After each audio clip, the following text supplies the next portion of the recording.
Hi, my name is Saahoon Hong. I'm glad to present my research team's recent work titled Longitudinal Patterns of Strengths Among Youth with Psychiatric Disorders, a Latent Profile Transition Analysis.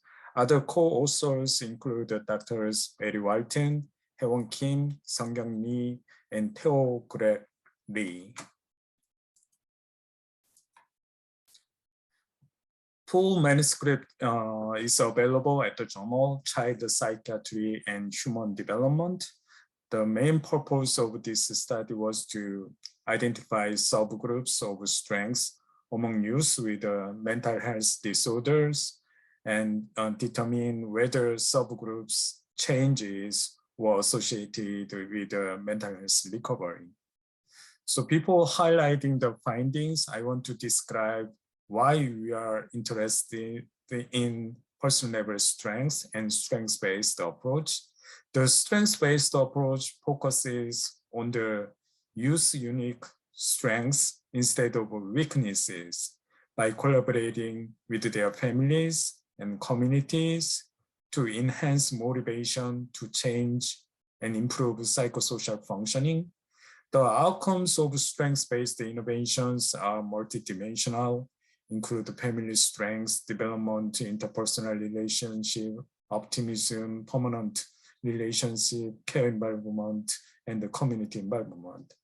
However, much of the research on strengths has focused on a single or limited number of strengths. Research exploring the possible strengths of children and multiple levels is lacking. There are limited person-centered studies in youth strengths, especially youth with mental health issues. And to what extent these psychosocial factors would predict changes in strength profile over time. In this study, the retrieved data included 2,228 children and youth aged 13 to 20 who completed an episode of a publicly funded mental health services during the state fiscal year 2019. The functional outcome measures were identified through the child and adolescent need and strengths called the CANS. CANS domain include the youth strengths, life functioning, cultural factors, caregiver needs and resources, child behavior, behavioral or emotional need, and risk behaviors. This study focused on the 11 strengths domain items.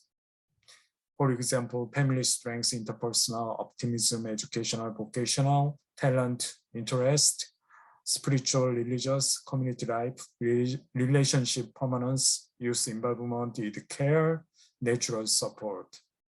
Each item is rated on a 4-point scale, 0 centerpiece strengths, 1 strengths that can be used in planning, 2 identify the strengths that must be built, 3 no strengths identified. In this regard, based on the latent profile analysis, we have 3 different groups. Our centerpiece strengths group presented the lowest score for each item, strengths rated 0. 1 was considered to be usable, or 2 rated as a buildable strengths group. By conducting latent profile analysis, 3 strengths profiles emerged at the beginning of the service with the best model fit indices. The strengths in place group 18.5%, or usable strengths group 47.1%, and the buildable strengths classes is a 34.4% presented in figure 1A.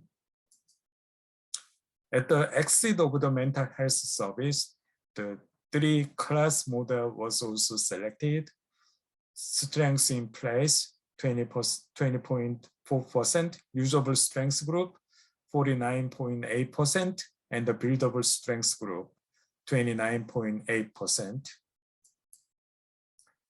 Or use most likely class membership can be identified based on latent transition analysis shown in the figure 2. This probability described movement between the three strengths classes.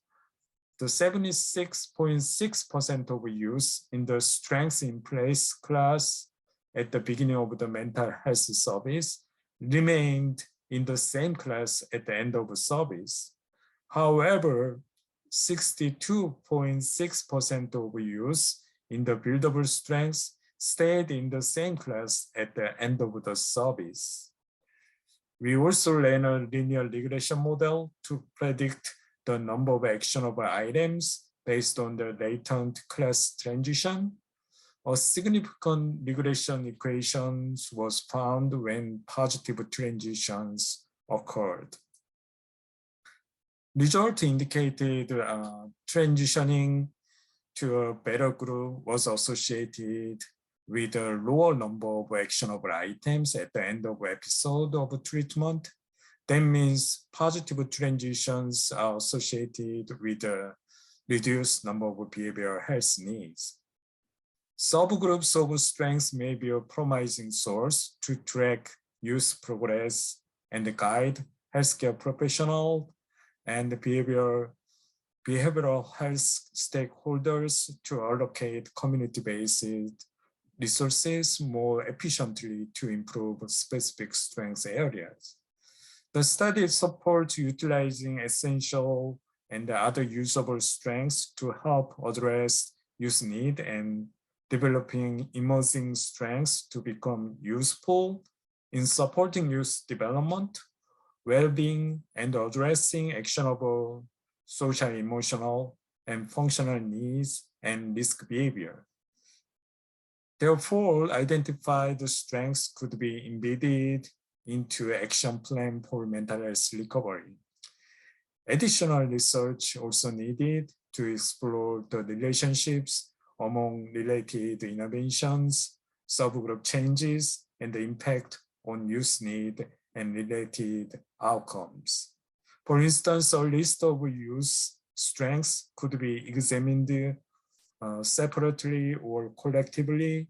They can lead to a better outcome in the mental health recovery. In the education and talent interests were located relatively better position at time 2 than in time 1. I want to express my appreciation to you all interested in my presentation. Thank you.